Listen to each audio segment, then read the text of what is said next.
परमपिता परमात्मा सारी सृष्टि के रचनहार कबीर परमेश्वर जी ने अपनी प्यारी आत्मा महर्षि रामानंद जी को अपना यथार्थ ज्ञान समझाया और अपने सतलोक के दर्शन करवाए, अपने ही उस स्वरूप का पूरा परिचय उनको दिया।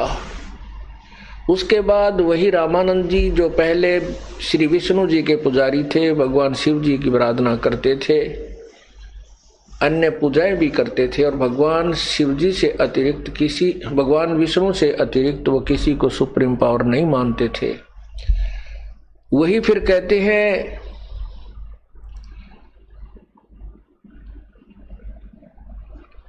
बोलत रामानंद जी सुनो कबीर करतारे, गरीब दास सब रूप में तुम ही बोलने हारे।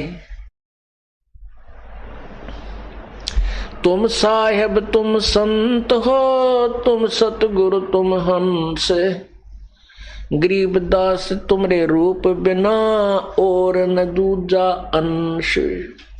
कि आपके अतिरिक्त इस पूरे ब्रह्मांडों में कोई भी प्रभु अंश मात्र भी भगवान नहीं है। पुण्यात्मा, हम जिन भगवानों को सुप्रीम पावर मानते थे, श्री ब्रह्मा जी, विष्णु जी और शिव जी को, और जिनकी थोड़ी सी बुद्धि अन्य इनसे हटकर थी, वो ब्रह्म तक को पूर्ण परमात्मा मान बैठे थे, पूर्ण प्रभु मानते थे। अब इस तत्व ज्ञान रूपी रोशनी में हमें पता चला कि किस देव की कितनी सतिथि है।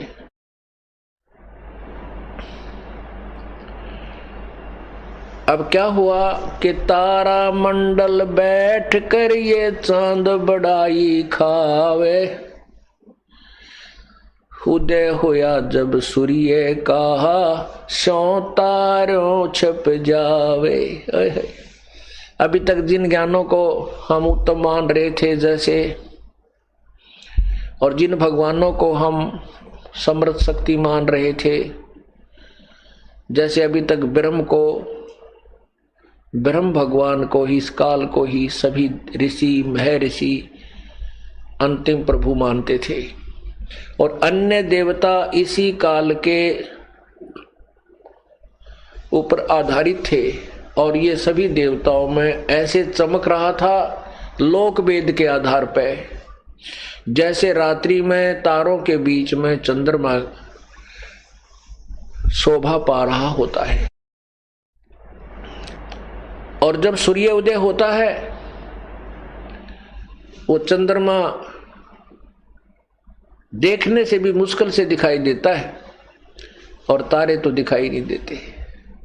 100 तारों छिप जाए, उदय हुआ जब सूर्य का, ये 100 तारों छिप जाए। अब कबीर परमेश्वर अर्थात पूर्ण परमात्मा की महिमा से जब हम परिचित हो गए, उस समय अब हमने इन भगवानों की सतिथि का पता चला, और अन्य जो ज्ञान दूसरे पंथ संत जो भी हमें बता रहे थे, वो ज्ञान भी ऐसे ही छुप गए, वो उनका कोई अस्तित्व नजर ही नहीं आ रहा हमारे को।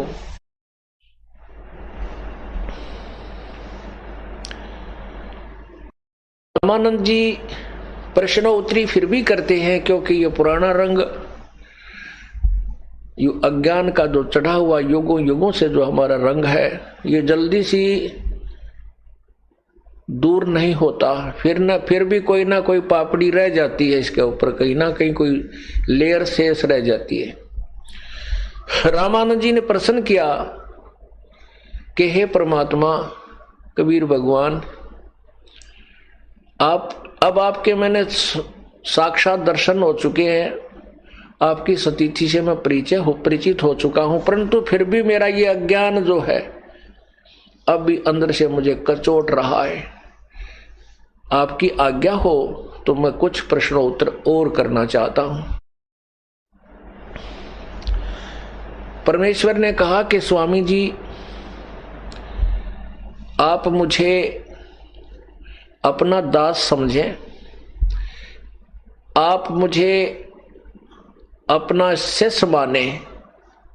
रामानंद जी कांप रहा है, हाथ जोड़कर कहता, प्रभु अब दास से ये नहीं हो सकता, अब मैं आपको अपना शिष्य ग्रहण नहीं कर सकता। रो रहा है बुजुर्ग व्यक्ति, 104 साल का व्यक्ति, और कह रहा, प्रभु मैं आपको, अब वो तो अनजानपने में मुझसे जो कुछ भी कहा गया वही पाप मुझसे अभी छुप धोया नहीं जा रहा है, और मैं आपको शिष्य नहीं कह सकता। तो परमेश्वर ने समझाया, स्वामी जी आप अपने स्थान पर बिल्कुल सही हो, लेकिन एक मर्यादा बनाए रखनी पड़ेगी। हमने आपको, मैंने सृष्टि रचना सुनाई है, इस सृष्टि रचना से आपको ये भी ज्ञान हो गया है कि ये काल जो है ये यहाँ का व्यवस्थक है और ये सबको गुमराह करके रखता है। आज तक जो ज्ञान आपको पता नहीं प्राप्त हुआ, और आपकी हृदय से तमन्ना थी, हृदय से इच्छा थी कि मैं यथार्थ ज्ञान को ग्रहण करके भक्ति करूं, आपने पूरी अपना डिवोट कर रखा जीवन, लेकिन आपको ये सच्चा ज्ञान नहीं इसने दिया, ना देने दिया, और नकली गुरुओं के द्वारा ये भ्रम जाल फैला दिया। परमात्मा ने कहा कि स्वामी जी आने वाले समय में, क्योंकि हमने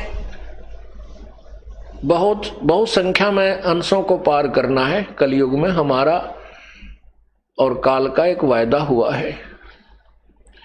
अब ये बैन उठ जाएगा कलयुग में कि सभी जीवों को मैं पार कर सकता हूं, जो हमारे ज्ञान के आधार पर मर्यादा में चलते हुए मेरे परम संत से उपदेश लेकर के भक्ति करेंगे। तो आने वाले समय यदि अब हम गुरु शिष्य का नाता नहीं जोड़ेंगे, आने वाले भविष्य में क्या करेंगे ये नकली गुरु संत काल के प्रेरित, वो कहा करेंगे गुरु की कोई आवश्यकता नहीं है, सीधे भगवान से कनेक्शन करो, बीच में तीसरे को रखो ही मत। और ये भक्ति के नियम के विरुद्ध है।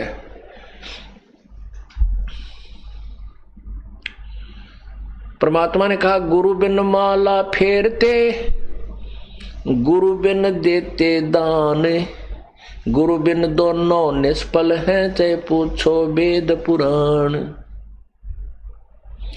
गुरु बिन वेद पढ़े जो प्राणी, समझे न सार रहे अज्ञानी। गुरु बिन काहू न पाया ज्ञाना, जो थो था बुछड़े किसाना। गुरु बिन यज्ञ हवन ना कर ही, निष्फल जावे कबू ना फल ही। कि गुरु जी के बिना कोई भी धार्मिक अनुष्ठान आप नहीं कर सकते, उसका कोई लाभ नहीं होगा। और ये काल के दूत आगे आके भ्रमित कर दिया करेंगे कि कबीर साहब ने कौन सा गुरु बनाया था, उनका वो भी तो निगुरे थे। अभी वर्तमान में आपको सुनाता हूं कि एक राम सुखदास जी थे, उनकी स्टेटमेंट आती थी, वो कहते हैं कि भगवान के साथ वो श्री कृष्ण जी के पुजारी थे। वो कहते थे कि केवल सीधे भगवान से कनेक्शन जोड़ो, गुरु की कोई आवश्यकता नहीं है। ये तो शुरुआत हो चुकी थी, लेकिन परमात्मा ने रामानंद जी से कहा कि आप मेरे गुरु बने रहो इस मर्यादा को बनाए रखने के लिए, लेकिन भक्ति करो ऐसे जैसे दास बताओ आपको। इसलिए लिखा है गरीबदास साहिब ने कबीर परमेश्वर की महिमा के, रामानंद से लक्ष गुरु, रामानंद से लाख गुरु, ये तारे सिसके भाव, और चेलों की गिनती नहीं जो पद में रहे समय। कि रामानंद जैसे लाख गुरु, वो शिष्य बना लक्ष्य गुरु का अर्थ होता है उद्देशित, जिसने विष्णु जी के पास जाने का उद्देश्य बना रखा था। अटल नियम अपना, अटल ये फाइनल फैसला कर चुके थे, अटल निर्णय था उनका कि मैंने विष्णु जी के लोक जाना है। उसका लक्ष्य चेंज कराया, उसका उद्देश्य चेंज किया, मालिक ने बदल दिया। कैसे बदला? चेला बनकर। पहले शागिर्द बना, उनका शिष्य बना। रामानंद से लक्ष्य गुरु और तारे शिष्य के भाई और चेल्या की गिनती नहीं, जो पद में रहे समाये, यानी जो परमात्मा के द्वारा बताए गए ज्ञान में उन्हीं के पद्धति यानी वे ऑफ वर्शिप, पूजा की विधि के अनुसार जो लगे रहेंगे, शिष्यों की तो गिनती नहीं, वो कितने पार कर देंगे।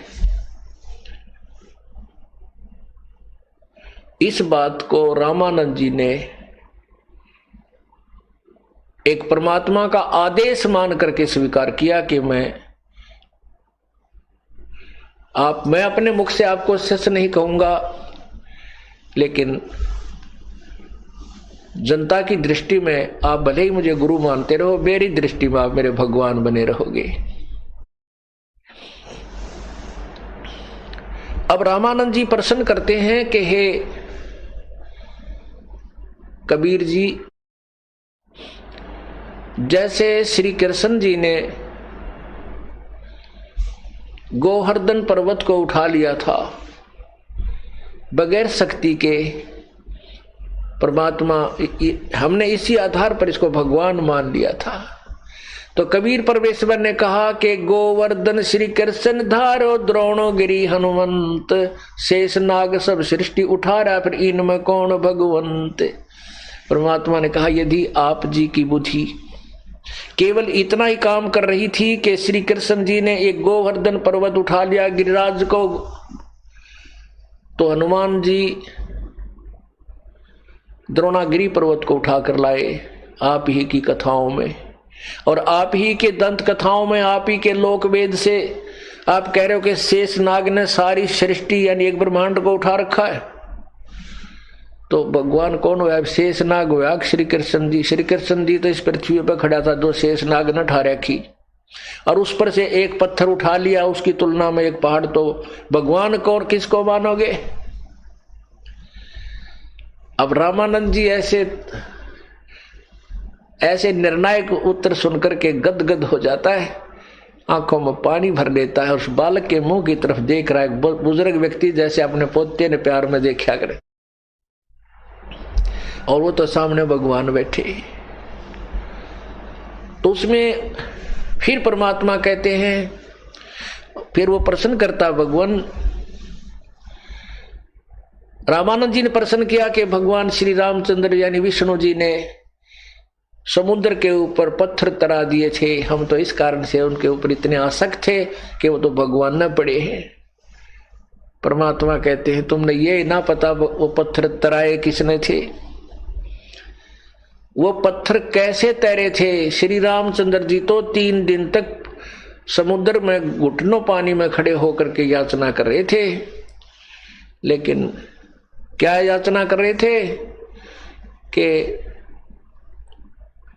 समुद्र मुझे रास्ता दे दे, और जब रास्ता नहीं दिया था तो उन्होंने अग्निबाण से समुद्र को जलाना फूकना चाहा था।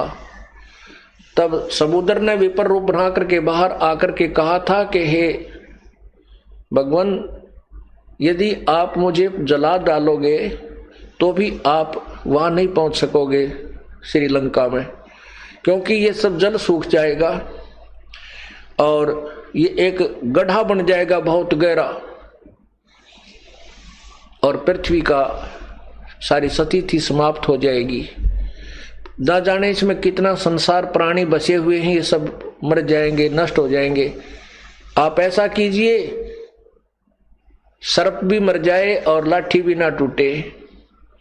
तब समुद्र ने बताया था कि आप ही के सेना में नल और नील नाम के 2 कारीगर भी हैं, वो इंजीनियर है, राज है, और उनके हाथ में एक उनके गुरुजी के द्वारा दी हुई एक शक्ति है कि उनके हाथ से पत्थर तैर जाते हैं। अब नल नील को बुलाया गया। नल नील ने गफलत कर दी। नल नील ने सोचा कि आज तुम्हारी बहुत महिमा बन जाएगी, क्योंकि उस दिन अंगद भी फेल हो रहा था, हनुमान जी भी फेल, रामचंद्र भी फेल हो रहा। समुद्र के ऊपर पत्थर नहीं तरा रहे थे जब नल और नील बुलाए गए। नल नील के हाथ से लोहे की वस्तु भी नहीं डूबती थी जल के ऊपर।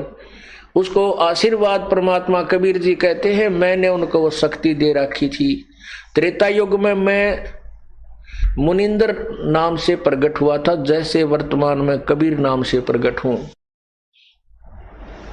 उस समय इस नल और नील को मैंने ये शक्ति दी थी। ये बहुत अच्छे सेवक थे और ये बहुत श्रद्धालु थे, लेकिन इनके हाथ ये जो वस्त्र आदि धोने, कपड़े धोने नदी पर जाते थे, नहर पर, तो वहां दरिया में ये बहुत सी वस्तुएं गुम हो जाती थी।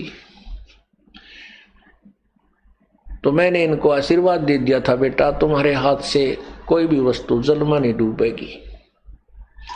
तो उस आधार से, मेरे उस आशीर्वाद से उनके अंदर ये शक्ति प्रवेश थी। ये मेरे शिष्य थे। और जिस समय रामचंद्र जी ने इनको सेना में से बाहर बुलाया कि नल और नील बाहर आए, उनसे पूछा क्या तुम्हारे हाथ में ऐसी कोई शक्ति है कि तुम्हारे हाथ से पत्थर भी तैर जाएंगे? नल नील ने कहा, जी हम अभी तैरा देंगे, अभी रख देंगे। अब अभिमानवश, क्योंकि वो परमात्मा अंतर्यामी है, अंदर की भावना से परिचित है, वो नल और नील ने उस दिन भगवान अपने गुरुदेव याद नहीं किए। इतने महान कार्य को करने जा रहे हैं, सारा संसार देखे और उस चर्चा का विषय बनने वाला था, तो वो इस अभिमान में वो डगमग हो गए कि आज ऐसे सबके सामने तुम्हारी बड़ी महिमा होगी, वाह वाह हो जाएगी। इस मान बढ़ाई की भूख ने उनका कति काम बिगाड़ दिया। उन्होंने पत्थर उठाया और बड़े चाव से, जैसे पहले फेंक देते थे ऐसे फेंक दिया। फेंकते ही वो पानी में डूब गया।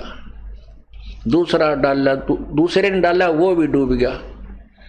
अब एक दूसरे के मुंह की तरफ ताक रहे, आज ये केवनी भाई, आज ये क्या हुआ, हमारे हाथ से पत्थर नहीं तैर रहे। तब समुद्र ने कहा कि नल नील तुमने बड़ी गलती की है, तुम अपने परमात्मा, अपने गुरुदेव को याद करो। तुमने अपने गुरुदेव को आज याद नहीं किया।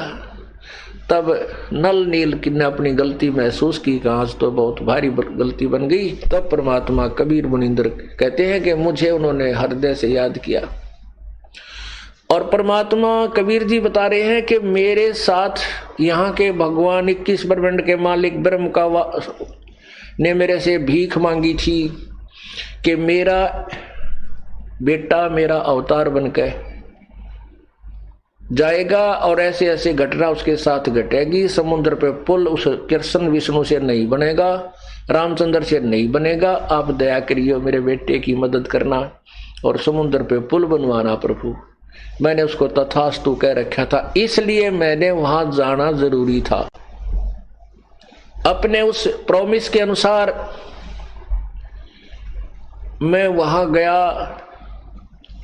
मुझे देख करके नल नील ने कहा, ये आगे मेरे गुरुजी, ये आगे मेरे गुरुजी, ये आगे हमारे गुरुजी। चरणों में गिरे तो रामचंद्र जी ने भी प्रणाम किया। सभी मेरी तरफ देखने लगे। अब रामचंद्र जी को पता था कि जिनके शिष्य में ऐसी शक्ति थी तो गुरु जी में तो बहुत कुछ हो सकता है। रामचंद्र जी ने कहा, हे भगवान, गुरुदेव, हे ऋषि जी,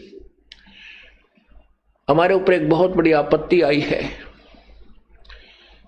सारी कहानी से परिचित करवाया। परमात्मा बोले, मुझे ज्ञान है, मैं सब परिचित हूं आपसे।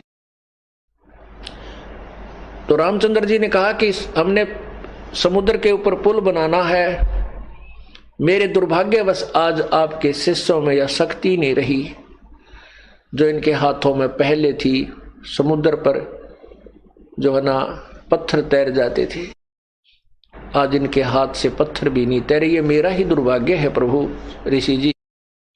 परमेश्वर ने कहा कि अब इनके हाथों से पत्थर कभी तैरेंगे भी नहीं, क्योंकि इन्होंने वो विष खा लिया जिसको हम बार बार मना किया करते थे।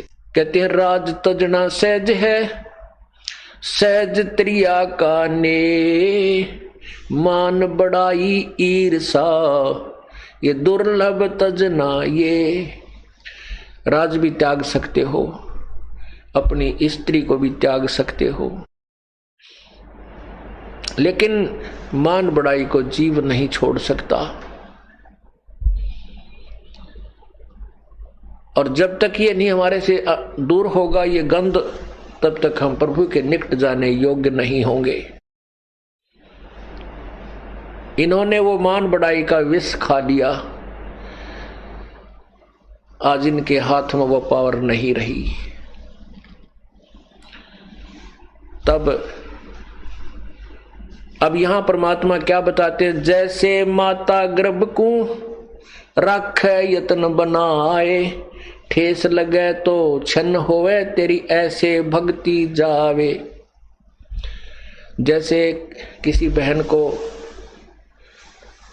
परमात्मा दया करते हैं, गर्भ रह जाता है, गर्भ में लाल होता है, बच्चा बेटा या बेटी होती है, तो उस गर्भ से वो कितनी चिंतित होती है कि हे परमात्मा कहीं ऊंचे नीचे में पैर ना रखा जा, मेरा गर्भ खराब हो जा, कोई ऐसी गर्म चीज ना खाई जा जिससे मेरा बालक गिर जावे। यानी रात्रि के समय सोते समय भी वो एकदम फड़क के उठती है, कहीं मेरे बालक पर दाब ना आ गई हो। कहते जैसे माता गर्भ को रखे यत्न बनाए और ठेस लगे तो छन हो जा तेरी ऐसे भक्ति जाए।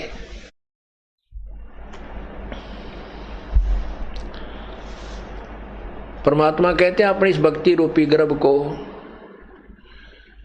ऐसे यत्न से संभाल के रखना जैसे माता गर्भ को रखती है, कहीं ठेस लग जाए यानी कोई मर्यादा भंग हो जाए और तुम्हारी भक्ति नष्ट ना हो जाए।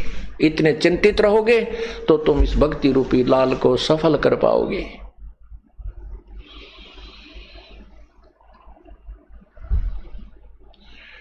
परमात्मा ने कहा कि ये जो सामने पहाड़ है, एक बिल्कुल साथ में एक बहुत बड़ा पहाड़ था, पर्वत था, उसके चारों तरफ परमात्मा ने एक रेखा खींच दी, अपनी सोटी ते डंडा ले रखा था, इतनी सारी लाठी, और उसके चारों तरफ एक लाइन खींच दी ऐसे चारों तरफ घूम कर परमात्मा ने कि इसके बीच बीच के पहाड़ ये पत्थर उठा लो, ये सब मैंने हल्के कर दिए अपनी शक्ति से।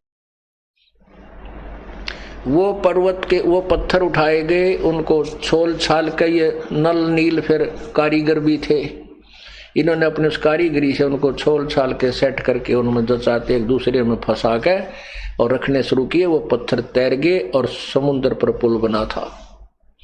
रे नल नील यतन कर हार तब सतगुरु से करी पुकार। रे नल नील यतन कर हार तब सतगुरु से करी पुकार।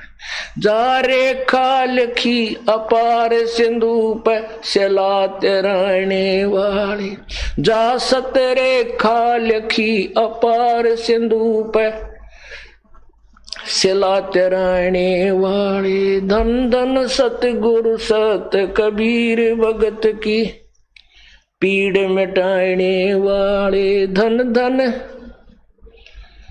सतगुरु सत कबीर भक्त की पीड़ मिटाने वाले।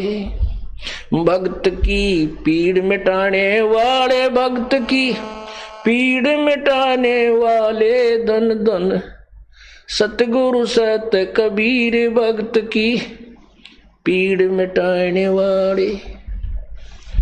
धर्मदास जी ने फिर परमात्मा की महिमा में, धर्मदास जी एक बहुत ही पुण्यात्मा प्रभु के शिष्य हुए,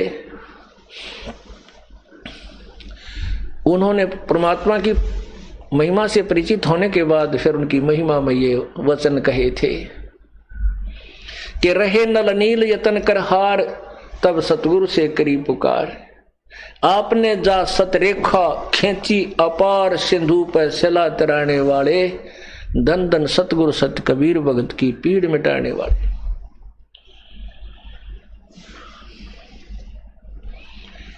अब रामानंद जी अब ये तो रामानंद जी के मन में नहीं आ सकता, यो भगवान को नहीं, और ऐसा नहीं किया होगा, क्योंकि सारे भ्रम मिटा दिए। और तभी ये मन काल, ये मन जो है ये काल का एजेंट है, उसी ने अपना एक छोड़ रखा योग जीव को अपने जाल में फंसाए रखने के लिए। और ये मन परमात्मा से ही हिचके है, कबीर परमात्मा के सामने ही दूर होता है, और उसकी वाणी से ये मुरझा जाता है, क्योंकि उसकी वाणी में शक्ति भी है और यथार्थता भी है। काल यथार्थता से दूर भागता है, उसके सामने ये बिल्कुल निष्क्रिय हो जाता है। अब रामानंद जी ये तो कह नहीं, समझ में नहीं आ, ये तो मन में प्रश्न ही नहीं उठ सकता कि जो कबीर जी कह रहे हैं वह गलत हो सकती है, क्योंकि पहले उसके सारे वो खरपतवार निकाल दिए थे। ये भी मान चुका था रामानंद जी कि ये भगवान है और सर्वशक्तिमान है, ये जो ये कर सकता वो कोई नहीं कर सकता। तो रामानंद जी स्वीकृति देते हैं, बिल्कुल सही प्रभु, अब ज्ञान समझ में आया हमारे कि ये के रास्ता था। हम कभी तो कहते सुनते थे भाई श्री राम ने पत्थर तिरा दिए, उसका हनुमान ने उस पर राम का नाम लिख दिया, हनुमान ने राम के नाम ते पत्थर तिर गए। कभी कहते थे नील में शक्ति थी, उन्हें पत्थर तिरा दिए। तो यहाँ गरीबदास जी कहते हैं, जगत का पेख ना पेखा, धनी का नाम ना लेखा। अन्य के ऊपर हम आधारित थे, उसने न्यू कर दिया, उसने न्यू कर दिया, जो करने वाला था उसका कहीं जिक्र भी नहीं था।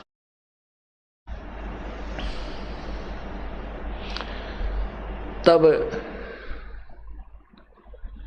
परमात्मा उनको कहने लगे कि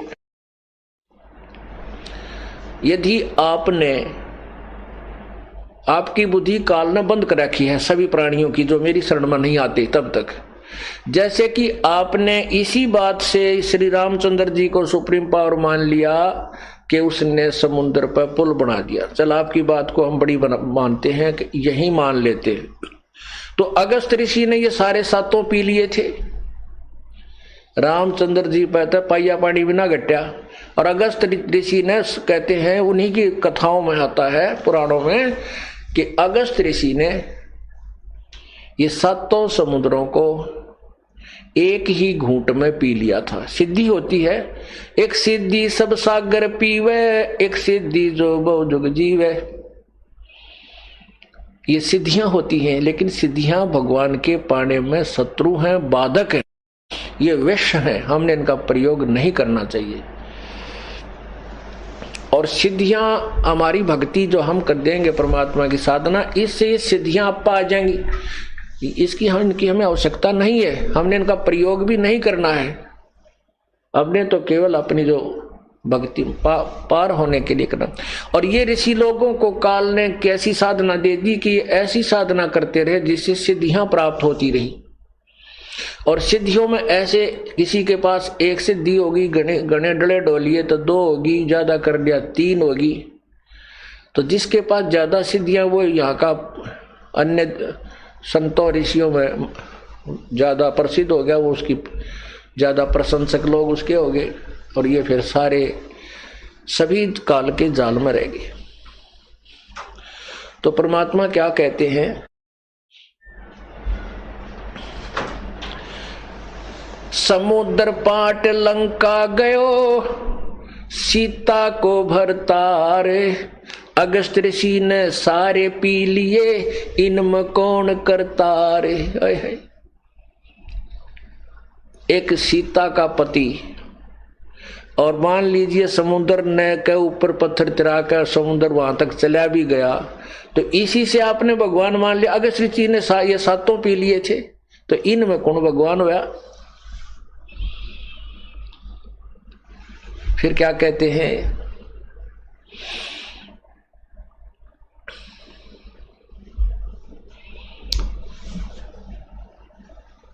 काटे बंधन विपत में, वहां कठिन कियो संग्राम, चिन्हो रे नर प्राणिया, वो गरुड़ बड़ो अकथरो राम। एक कथा आती है, जब लंका के अंदर युद्ध चल रहा था रावण के साथ, तो कहते हैं सभी के ऊपर एक ब्रह्म शस्त्र नाग फांस रूपी एक शस्त्र छोड़ दिए और उस नाग रूपी शस्त्रों ने सबको बांध दिया, ऐसे नीचे को हाथ और ऐसे लपेटे लग गए जैसे सर्प।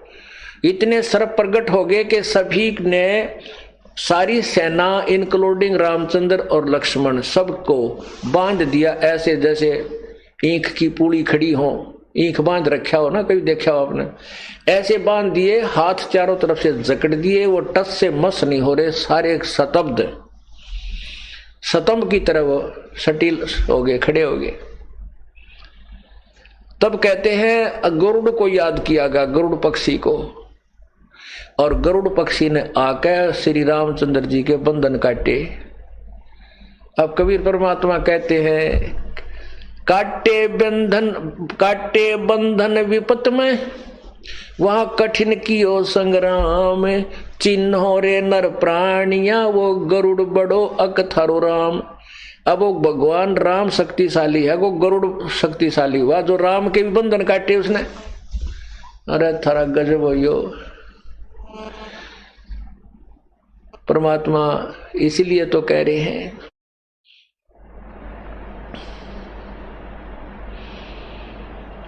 दिक्कत के तो नैन चश्मिए फेरा मोतिया बंदरे। तुम विद्वान तक कहलाओ थे स्वामी जी, पर तुम्हारा मोती सफेद मोतिया था। अन्य को आप बड़े स्वच्छ आंखों वाले लगते थे, यानी विद्वान लगते थे, लेकिन आपको भी अज्ञान रूपी मोतिया बंद था। अब रामानंद जी बड़े खुश भी हो रहे हैं कि सच सच कह रहे हो प्रभु, या तो हमारे बुद्धि में कभी आइए को ना।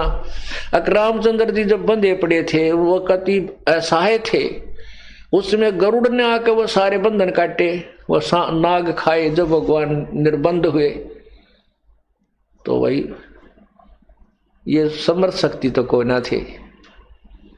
अब रामानंद जी के तो सारी बात फेटो है, पहले तो सारी बार आवा थी, क्योंकि वो खारा जल भर रखा था उस मटके में। परमात्मा ने पहले वो खारा जल काटा, उसका सब भ्रम मिटा करके फिर अपना ज्ञान लगे भरने। अब सारा समा रहा है।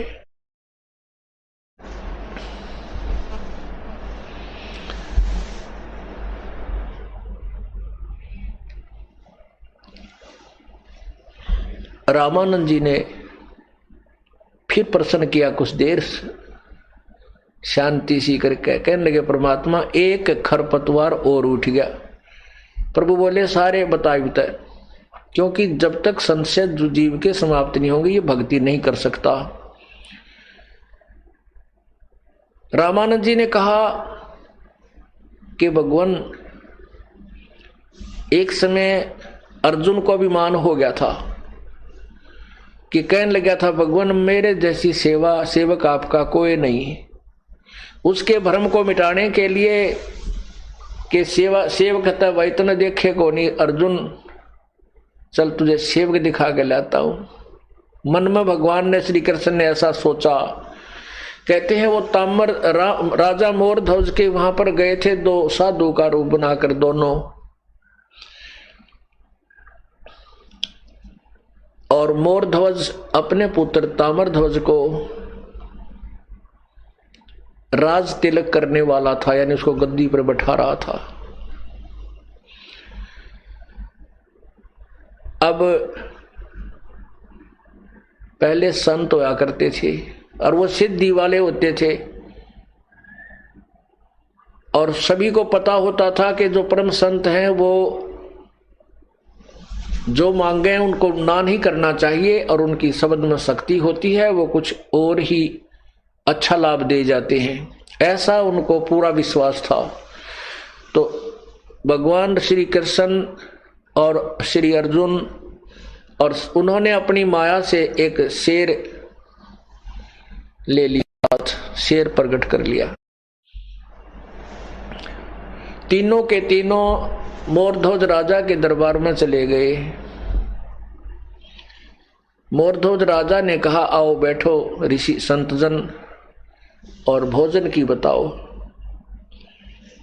श्री अर्जुन और कृष्ण जी ने कहा भोजन हम खाएंगे, लेकिन पहले हमारे शेर को खिलाइए,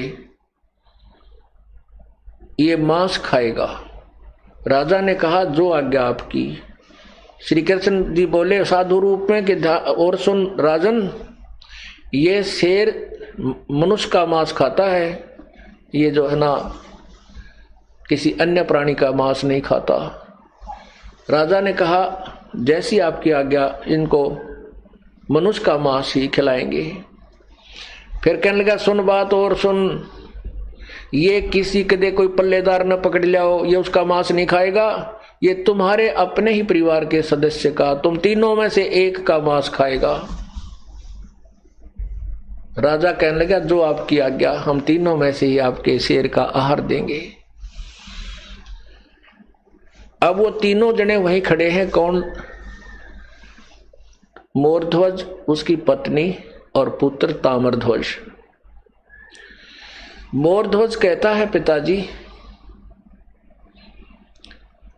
राजा कहता है कि बच्चों अपनी पत्नी को कि आप और पुत्र, जिसको मैंने राज तिलक दे दिया है, ये राजा बन गया, तुम अपने बेटे की मदद करती रहना, इनको तुम राज्य करो और मैं शेर का आहार बनूंगा। मोरध्वज कहता है। रानी कहती है कि मैं पति भरता पत्नी हूं और पति भरता पत्नी का पति उससे पूर्व पहले नहीं मर सकता, और मेरा काम पूरा हो चुका है, आपको एक संतान उत्पन्न हो चुकी है, दोनों पिता पुत्र तुम राज करो और मैं शेर का आहार बनूंगी।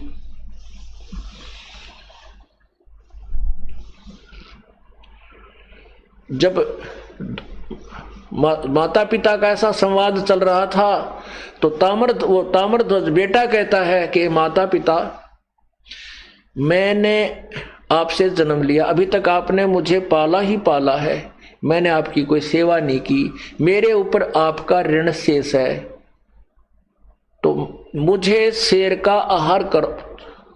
मैं अपने शरीर को शेर की तृप्ति करूंगा, आप दोनों अपना राज्य करो। तो ऐसे उन तीनों की ये वार्ता, यानी उसने श्री कृष्ण ने साधु रूप में ये कहा था कि एक बात और सुन लो, जो आज शेर के लिए अपना शरीर सौंप देगा, अपना जीवन न्यौछावर कर देगा, वो सीधा स्वर्ग जाएगा। अब पुण्यात्माओं, वो विद्वान पुरुष होते थे, भगवान से डरने वाले, और सबको ये इच्छा थी कि भाई स्वर्ग मिल जाए, इससे बड़ी क्या बात है। देखो भक्त का जो उद्देश्य होता है परमात्मा प्राप्ति, अब उसने जिस भी इष्ट की साधना कर रखी है वो मिलने जा रहा है, तो कहते वो भगत वही है, चाहे शर भी मांगे तो भी तुरंत दे दे, क्योंकि उसी के लिए तो प्रयत्न हो रहा सारा कुछ। और सिर साटे जब भगवान मिले तो भी सस्ता जाने।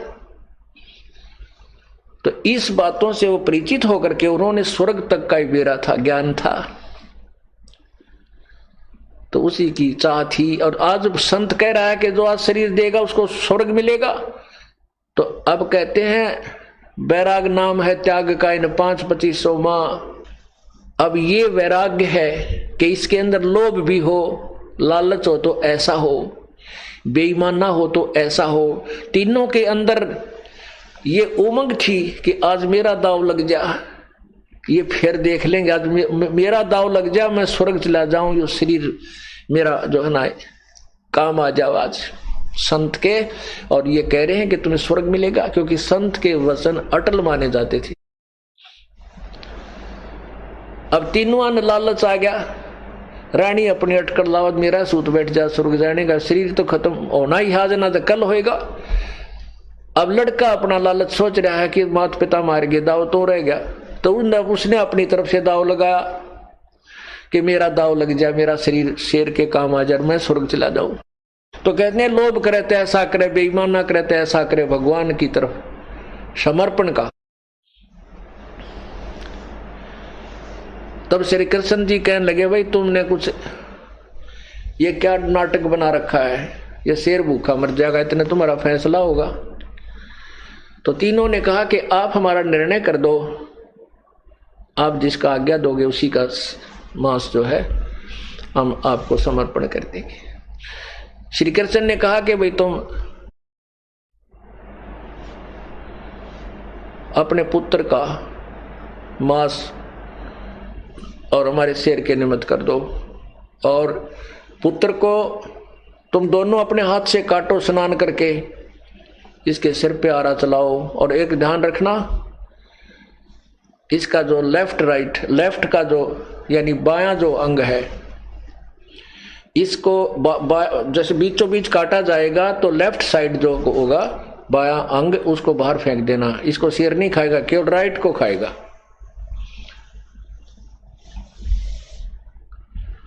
जैसे आप किया गया, इसलिए कहते हैं इसको बीच से काटो। अब राजा और रानी दोनों ने क्रोध उठा लिया, आरा लकड़ी काटने का, लोहे के दांते से का लंबा सा होता है ऐसा, और बेटे को बैठा करके और दोनों आमने सामने होकर चीरना शुरू कर दिया। राजा ने, उस संत ने कहा था कि यदि आंखों में आंसू आ गए ना कोई से कभी, तो भी मेरा शेर मांस नहीं खाएगा। अब जब उस लड़के को चीर रहे थे तो तामर यानी लड़के की आंखें में आंसू आ गए। आंसू आते ही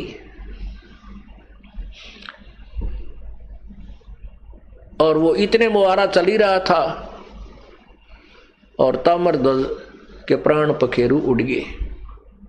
उधर से वो श्री कृष्ण साधु रूप में खड़े होकर चल पड़े। कहने लगे भाई हम नहीं तुम्हारे यहाँ, तुम तो नकली आदमी हो रहा है, तेरा बेटा रोने लग गया, इसकी आंखों में पानी आ गया, हम नहीं तेरा। अब वो छोरा मर गया, लड़का मर चुका है और संत अतिथि रूप में संत रुष्ट हो गए। पहले ये आज भी वही ऐसा है, लेकिन अब संत कोई रहा को ना, बहुत कम है। परमात्मा आप ही स्वयं खुद आते हैं, चाहे वो यहाँ के लोग वाले हैं थोड़ी बहुत वो कर जाते हैं टिकावा सा, और वैसे पूर्ण परमात्मा आते तब तो लीला अलग ही होती है। अब अतिथि द्वार से जो बगैर खाए चला जाता उसका बहुत पाप मानते हैं, और वो तो संतुष्ट हो रहे। अब ज्ञानी थे वो, भगवान से डरने वाले, तो उन्हें सोचा लड़का भी गया और संत भी रूस गया, ये दो दुख हो गए। दोनों पत्नी और पति, राजा और रानी ने शरण पकड़ दिए, भगवान वो तो बालक था, रो पड़ा होगा, बच्चा था, हम नहीं रोएंगे, आप किसी को काट लो प्रभु, आंखों में आंसू नहीं आएंगे। तो खुश हो गया, साधु खुश हो गया, वापस आकर बैठ गया। ये रामानंद जी कथा सुना रहे, मीठी मीठी, जो बार बार सुनाया करते थे, कि वापस आकर बैठ गया और फिर लड़के के आरा खींच के बाहर निकलवा दिया और ताम्रध्वज को जीवित कर दिया। से परमात्मा सुन रहे हैं उस प्यारी आत्मा, क्योंकि वो पुराना रंग, वो पुरानी मित्रता, पिछली यारी ना टूटती जल्दी सी। वो श्री कृष्ण की महिमा गदगद होकर सुना रहा है, बड़ा प्रसन्नता से सुना रहा है। परमात्मा सुन रहे हैं। जब वो लड़का जीवित हो गया तब उसे पिताजी बोला, बेटा आपकी आंखों में आंसू क्यों आ गए थे? उसने कहा कि पिता, भगवान श्री कृष्ण की तरफ मुखारविंद होकर के कहने लगा कि भगवान मैं ममता में नहीं रोया, मैं किसी अपने प्राण पखेरु के लिए नहीं रोया था, मैं इसलिए रोया था कि मैं इतना नीच व्यक्ति हूं, मैं इतना नापाक हूं, मैं आधा पवित्र हूं, क्योंकि आपने ये शब्द कहे थे कि इसका आधा शरीर शेर खाओगा, आधा नापाक है, इसको बाहर फेंक दीजिए। मैं इसलिए रो रहा था कि कभी मैं स्वर्ग ना पहुंचूं, और मैं पूरा पवित्र नहीं था, और कहीं मेरा शरीर पूर्ण रूप से आपका काम ना आया हो, मैं इस दुख में रो था मालिक। और किसी प्रकार से अपने जीवन के लिए नहीं रो रहा था, ना किसी राज के लिए रो रहा था। आप तो संत हो, अंतर्यामी हो, अंदर झांक कर देख लो मेरे।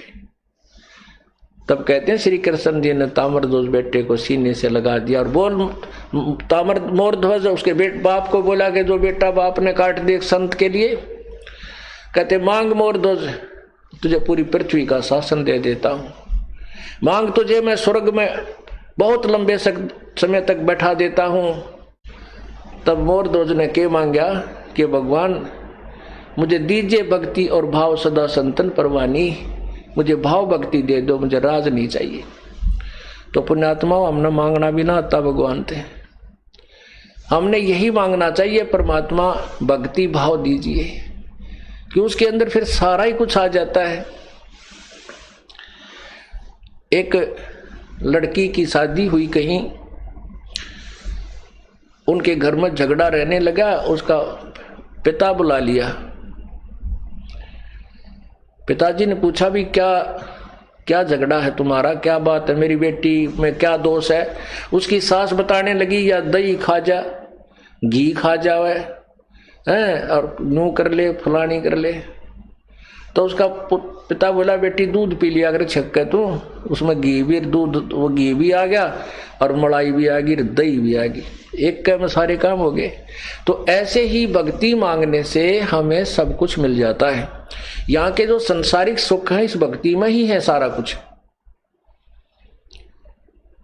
परमात्मा कहते हैं, एक का साध्य सब सदय, सब साध्य सब जा, यानी इसको कहीं पर भी हम लगा लें, जैसे भी एक भक्ति के मांगने से हमें सब कुछ मिल जाता है। जैसे किसान गेहूं बोता है, किसान गेहूं बीजता है, उसका उद्देश्य ये होता है कि हमारा प्रथम उद्देश्य ये होता है कि भाई हमने बच्चों को, परिवार को खाने के लिए अन्न मिले। और गेहूं के साथ वो भूस, वो तूड़ा, चारा तो अपने आप ऑटोमेटिक होता है, वो तो पहले बनेगा, उसकी ना इच्छा तो भी चारा तो मिले ही मिलेगा, उसमें बनेगा। तो ऐसे ही हम भक्ति करेंगे तो ये तो सुख आपको प्रथम मिलेंगे, ये बाई प्रोडक्ट है भक्ति का। तो इसलिए हमने परमात्मा से केवल मोक्ष उद्देश्य से भक्ति ही मांगनी चाहिए। तो रामानंद जी कह रहे हैं, भगवान कहते हैं, भगवान अब कैसे भूलो उसे, भगवान की इस महिमा ने जिसने मुर्दे को जीवित कर दिया। अब परमात्मा के बाद तो ऐसा रिमोट था कि 1 मिनट में उनको ऑफ कर देते, उनकी जितनी महिमा थी। कहने लगे, ठीक है स्वामी जी, आपने महाभारत में सुना है कि जिस समय अभिमन्यु की मृत्यु चक्रव्यूह में हो गई थी, अभिमन्यु श्री कृष्ण जी का सगा भांजा था, सुभद्रा पुत्र था, उसको भगवान श्री कृष्ण जीवित नहीं कर सके। कहां गई उनकी समर्थता? अब रामानंद जी रोज पढ़ते, हम भी पढ़ा करते, परमात्मा का ज्ञान से पता लगा सचमुच ये तो बात कुछ और ही है। रामानंद जी फिर उनके मुंह की तरफ देखा, भगवान हाँ यह बात तो आपकी सही है, तो परमात्मा आप ही बताओ। फिर ऋषि जी कहते हैं, प्रभु आप ही बताओ इसका कारण। तब परमेश्वर कबीर जी ने बताया कि ताम्र ध्वज जो मोर ध्वज का बेटा था, उसके श्वास शेष थे, उसकी आयु शेष थी। श्री कृष्ण जी और ये यहाँ के जो सिद्धि शक्ति जो भी संत हैं, इतना काम तो ही आम कर देते हैं। आपने सुना है कि रामायण में कि सीता जी को घर से निकाल दिया, वो गर्भवती थी, वहां जाकर के ऋषि वाल्मीकि जी के आश्रम में उन्होंने एक बच्चे का प्रसव किया, उसका नाम लव रख दिया। उसके बाद सीता जी कपड़े धोने के लिए दरिया पर गई तो लड़के को साथ ले गई, बाकी समय में वहीं छोड़ जाती थी ऋषि जी के पास। उस दिन ऋषि जी ध्यान में काफी समय तक रहे। सीता जी ने सोचा कि कोई जंगली जानवर मेरे बच्चे ने ना खा जा, इसलिए साथ उठा लेगी। ऋषि जी की आंखें खुली, समाधि से वो बाहर उठे, भक्ति से जागे तो उन्होंने देखा कि लड़की का लड़का नहीं है। वो ये चिंतित हो गए कि बेटी को ये पता चलेगा कि उसका बेटा मर गया, क्योंकि ऋषि जी को भी पता था कि यहाँ हिंसक जानवर है, अवश्य उठा लेंगे होंगे, नहीं तो बेटी प्रतिदिन यहाँ लड़के को छोड़कर जाया करती थी। तो ऋषि जी ने सोचा या पहले महादुखी है, घर से त्याग रखी है, और अब ये देखेगी कि बेटा नहीं है तो यह भी डूब कर मर जाएगी दरिया में, या जीवेगी नहीं।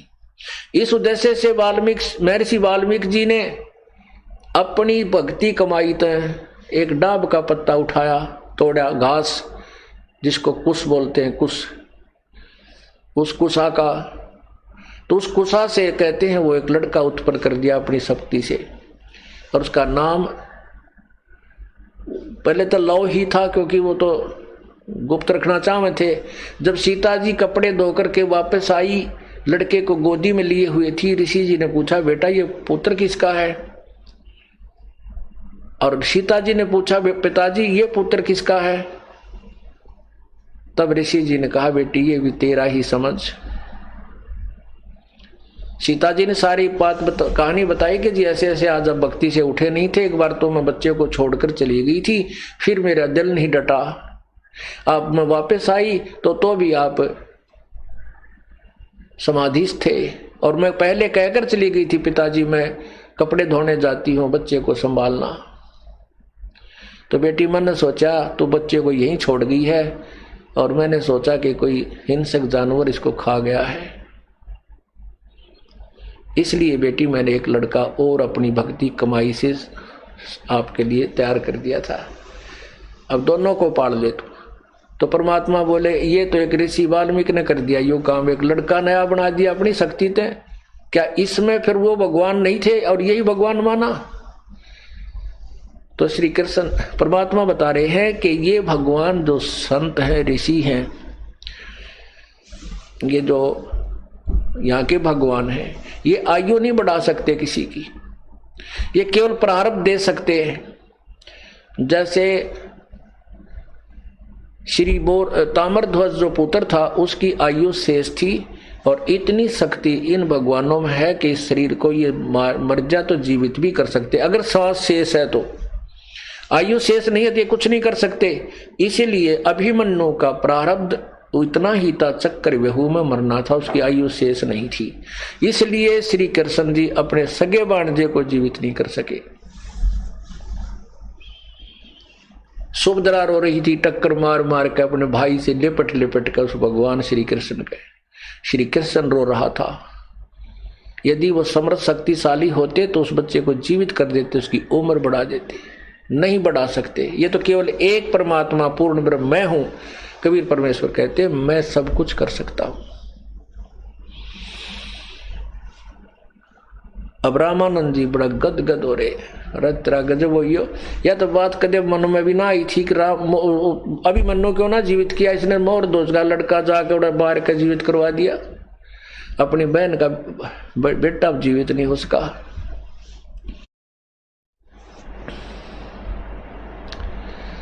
पुण्यात्माओं,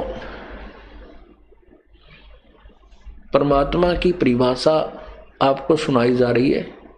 अभी तक समाज जो भक्त समाज है, मानव समाज है, प्रभु की परिभाषा से भी परिचित नहीं है, ये सत्कर मान लेना।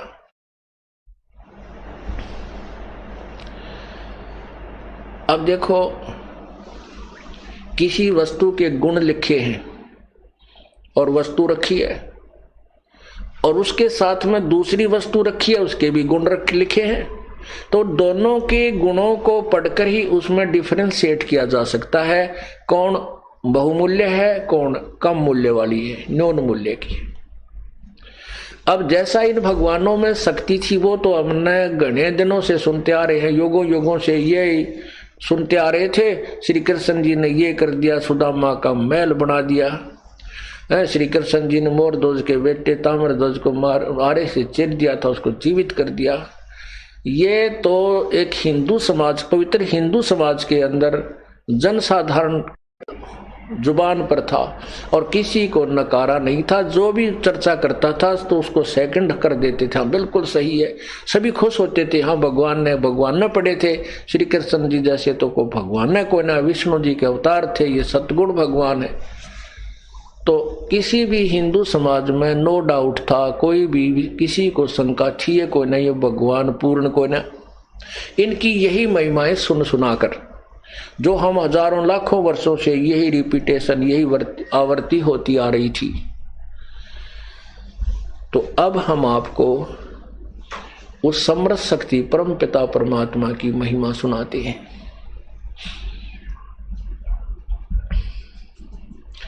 इसी की तुलनात्मक कथा सुनाते हैं उस परम पिता की। अब ये दास आपको बताएगा कबीर परमेश्वर की महिमा। पूर्ण परमात्मा कबीर परमेश्वर जी सन 1398 संवत 1455 से सन 1518 और संवत 1575 अर्थात 120 वर्ष तक इस धरातल पर एक मानव जीवन की लीला करते हुए रहे अतिथि रूप में। सन 1398 में वो काशी नगर में एक लहर तारा तालाब में कमल के फूल पर नवजात शिशु का रूप धारण करके प्रकट हुए थे। वो किसी मां से जन्म उनका नहीं हुआ था। नीरू और नीमा नाम के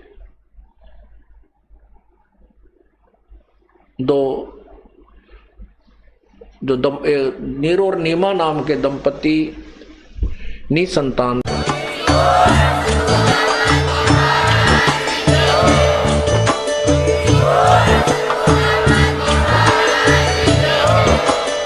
सत सही।